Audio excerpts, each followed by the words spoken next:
Sauveur qui vous aime, venez, il a brisé vos fers. Il veut vous recevoir lui-même, ses bras vous sont ouverts. Oh, quel beau jour, Sauveur fidèle, quand nous appuyons sur ton bras, dans la demeure paternelle, nous porterons nos pas. Bien-aimés frères et sœurs, bonjour à vous tous. Accueillons ce moment de méditation en nous ouvrant à une vérité profonde et libératrice. Aujourd'hui, nous allons explorer ensemble le thème de la résurrection, pas la réincarnation, pour comprendre pourquoi la mort n'est pas une fin, mais une porte vers la promesse divine d'une vie nouvelle et éternelle en Christ Jésus.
Chers bénis de Dieu, la croyance à la réincarnation, c'est-à-dire un cycle de vie et de mort pour l'évolution de l'âme, est une notion profondément ancrée dans de nombreuses traditions spirituelles.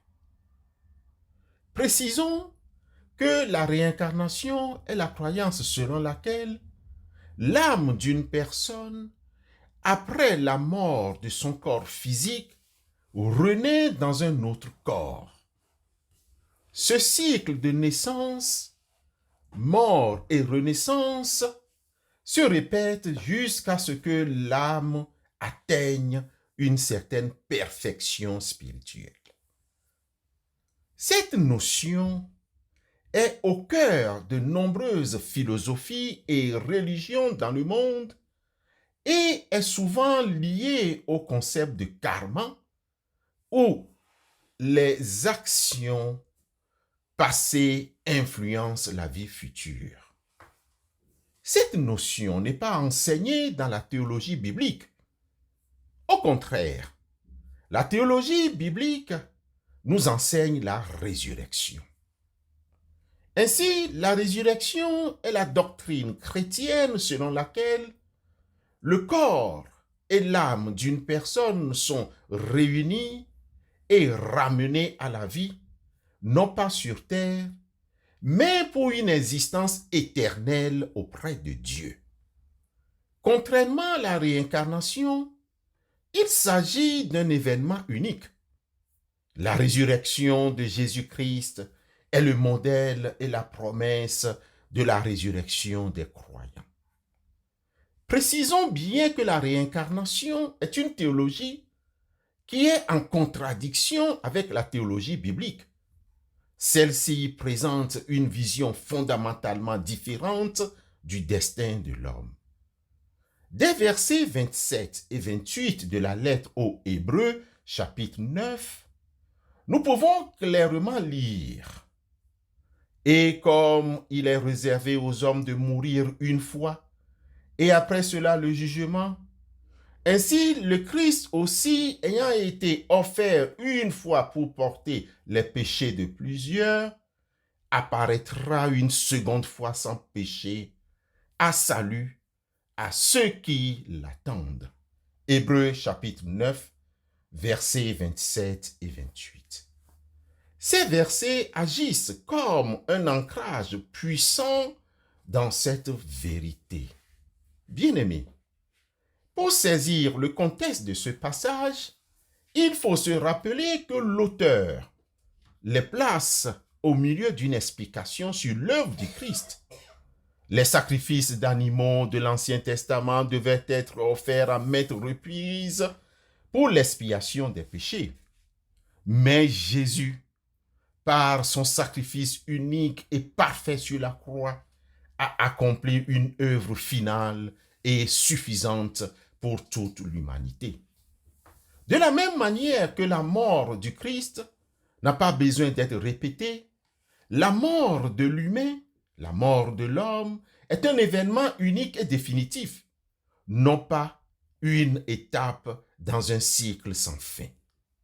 Ainsi, la doctrine biblique de la résurrection est à l'opposé de la réincarnation. La résurrection ne propose pas de passer à une vie existentielle pour payer des dettes karmiques.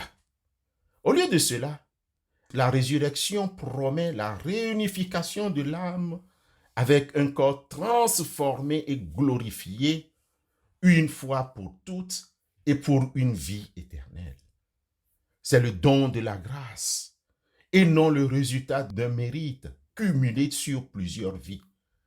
C'est en embrassant cette vérité que l'on saisit la véritable portée de l'œuvre du Christ et la nature unique de la vie sur terre.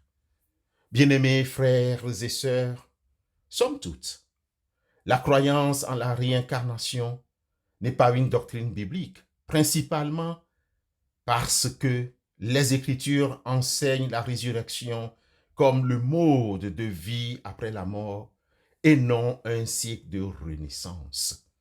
Ce matin, Jésus nous dit « Je suis la résurrection et la vie. Celui qui croit en moi vivra quand même il sera mort. » Jean 11, verset 25. Amen.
Prions Dieu. Nous te remercions, Éternel notre Dieu, pour le souffle de vie, la beauté de la création et pour toutes les bénédictions que tu répands dans nos vies chaque jour. Nous te prions pour les enfants des rues, ceux qui sont vulnérables et démunis. Mets-nous et d'autres personnes sur leur chemin qui les aideront. Nous portons devant toi les familles éplorées par un deuil. Nous te supplions, Seigneur, de les consoler, de sécher leurs larmes et de leur apporter ta paix qui surpasse toute intelligence. Nous te prions pour tous les étudiants, pour qu'ils aient la sagesse, la persévérance et la concentration nécessaires pour leurs études. Qu'ils s'épanouissent dans l'apprentissage et qu'ils trouvent leur vocation. Nous te soumettons les parents qui souhaitent scolariser leurs enfants. Pourvois, s'il te plaît, aux moyens financiers, logistiques et autres, afin que chaque enfant ait l'opportunité d'apprendre et de grandir. Nous te confions les étudiants loin de leurs parents. Protège-les et comble leur manque affectif. Aide-les à construire un avenir bien réussi loin de chez eux.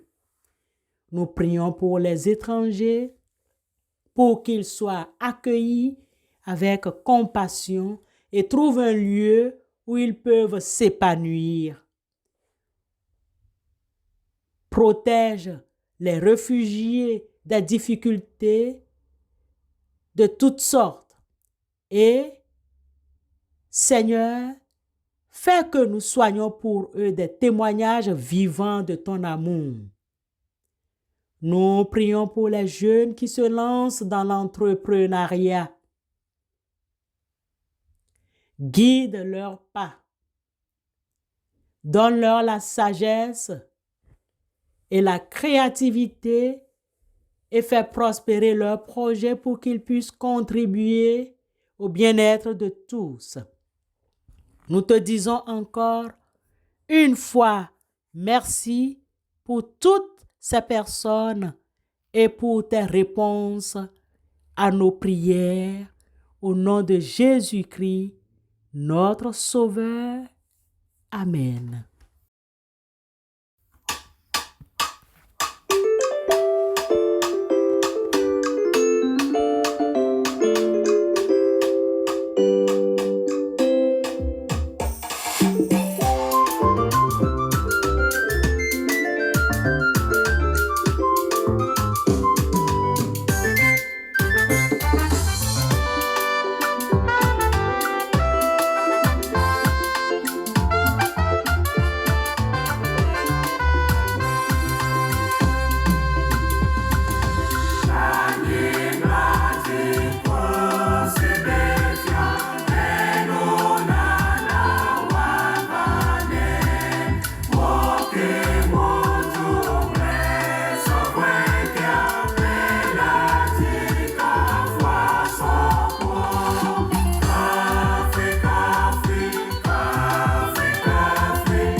Bien-aimés de Dieu, au moment de nous quitter, que cette méditation nous apporte clarté et paix. Que votre chemin de foi soit éclairé par la lumière des Écritures et que vous trouviez une profonde assurance dans les promesses de la résurrection en Christ Jésus. Amen.